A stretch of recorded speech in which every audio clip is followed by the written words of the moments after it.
Hi friends, today I would like to talk about Dwaraka once, which is a fabulous city built and dwelt in by Lord Krishna, still exists today. It is visible to us now as underwater ruins. In Mahabharata, once Arjuna describes the drowning of the city. He said, gushing waves of the sea suddenly stormed Dwarka. Water flashed into the streets, dashing beautiful buildings. Every mighty mansion of that wonderful city was razed to ground like a falling pack of cards. I have seen with my eyes the total destruction.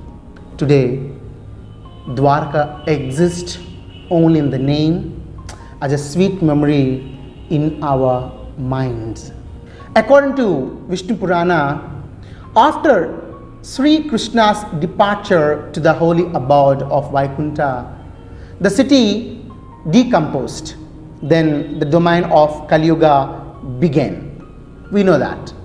Lord Krishna and his clan lived here thousands of years ago. This city was built on the seashore on the banks of the river Gomati. It was well-planned city of various sectors consisting of residential, commercial, professional workshops and other utility establishments.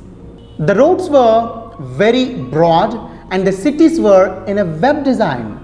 The whole of the city was well fortified. Dwarka is one among the 4 Divya Dhamas a devoted Hindu should visit. The remaining 3 are Puri, Badrinath and Rameshwaram. Today, one can locate Dwarka, the city of Krishna in the state of Gujarat, on the banks of Gomati river, on its convergence with the sea.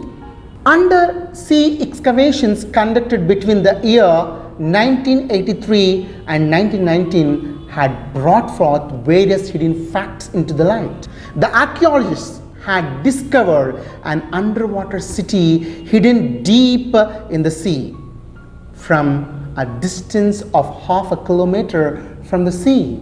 The underwater ruins had revealed that the city was divided into 6 sectors. The boundary wall seems to be well fortified and was built on the reclaimed land from the sea. According to the excavation conducted so far, on the northern side of the present temple town Dwarka, there exists underwater ruins called Bet Dwarka.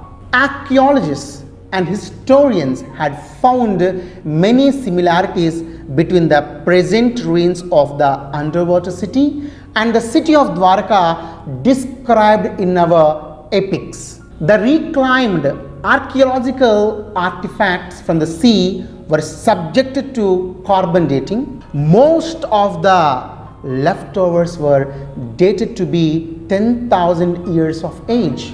Professor S.R. Rao, undersea water archaeologist, is the main behind these greatest excavations. After his intensive research and tireless efforts, he had written a book called The Lost City of Dwarka. In his book, Professor S.R. Rao discussed many unknown facts about Lord Krishna's city. For the past 2 decades, the Gujarat government is making its best efforts to establish the underwater museum. This will enable the visitors to go into the sea and to get a glimpse of the city of Lord Krishna, who walked on this great land ages ago. So, you are an Indian, proud to be an Indian. Thank you. Your Santosh Kumar Karmali.